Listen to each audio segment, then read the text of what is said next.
Assalamu alaikum students, I am Ms. Azma Zahra, your social studies teacher.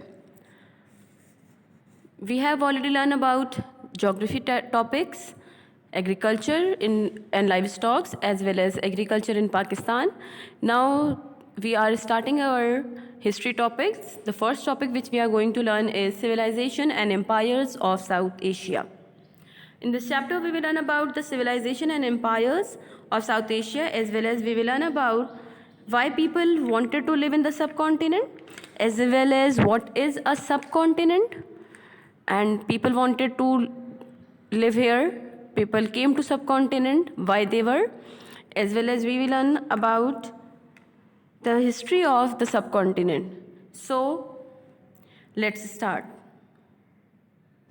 You can see this is the map of subcontinent. This is the map of South Asia. You can see different countries: India, Pakistan, Afghanistan, Nepal, Bhutan, Myanmar, and Sri Lanka. These countries make up the subcontinent. South Asia usually refer to the landmass in Asia that comprises Pakistan, India, Bangladesh, Sri Lanka, Nepal, and Bhutan. This region is bounded by the Arabian Sea in the southwest, the Bay of Bengal in the southeast, Myanmar in the east, China in the northeast, Afghanistan in the northwest, and Iran in the west. It is also known as the Indian subcontinent. A subcontinent is a distinctive mass of land that constitute a large part of any continent. Constitute means collection of laws on which the countries run, any country run. So subcontinent is a large part of land that constitute or that have same rules or same emperor or same ruler for the large part of any continent.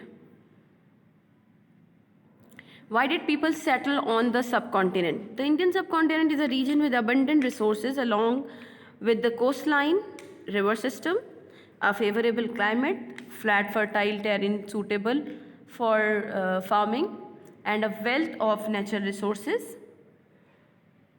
These all resources or these all blessings having subcontinent. So people from the different part of the world came to subcontinent to live here because of these abundant resources, because of these blessings. These factors attracted people to settle in this area. The subcontinent was always a prosperous region able to support large populations. Why do we study the people of the subcontinent from ancient times to the present?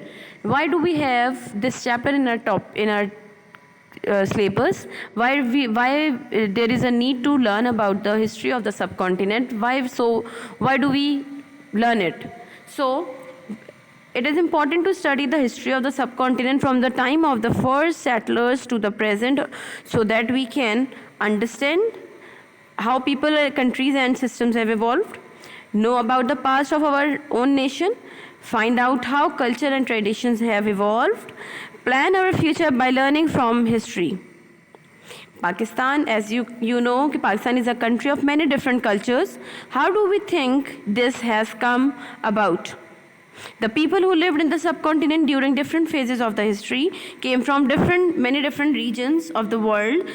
Some people came from Russia, some came from Persia, Iran, which is known as Iran nowadays. Some came from Afghanistan. When people from different regions came to subcontinent, they lived together. Their languages, their cultures, and their systems have evolved. Their cultures mix up. Their cultures, their languages, their living styles were supposed to mix up and create another one, a new culture, a new language, a new lifestyle of the people have been evolved.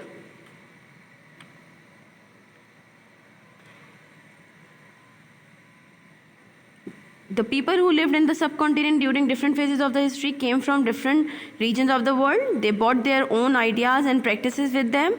Hence, this area became a melting pot for different regions, ethnicities, languages, traditions, lifestyle, etc.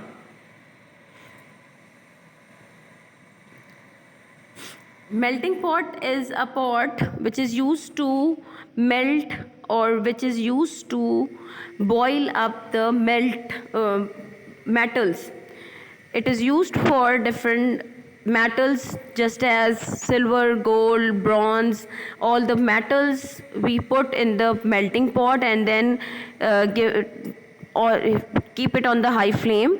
Then what happened, the metals become melting condition, and after melting they become one mixture or one solution, and all the metals, so gold, silver, bronze and copper, whatever we have put in the pot, they lost their own identities and they mixed up and bring a new thing which having all the properties of the metals which are present in the pot, but they are not exactly same as the iron, same as the gold, same as the copper, same as the silver. They are not supposed to same as any one of them, but it having the new solution, the new metal having all the properties of different metals. So this is known as melting pot. The subcontinent is also a type of melting pot in which different nationalities, different cultures, different languages came in and they mixed up and bring a new and different culture, different language. CE stands for Common Era, which is replaced by AD, which indicates the start of the calendar from the birth of Jesus Christ. CE shows the same dates and the modern calendar but without referring to any religion. BCE, before Common Era, is used to indicate dates previously shown as BC, before Christ. Task to do. Which modern countries make up the subcontinent? You have to write down the names of the countries. There are 6 countries which make up the subcontinent, so you have to write down the names, as well as you have to make, or you can paste a picture of the subcontinent, Indian subcontinent, and locate different countries. Why was the subcontinent a suitable place for settlement? Then you have to do, how does studying different people living on the subcontinent help us today?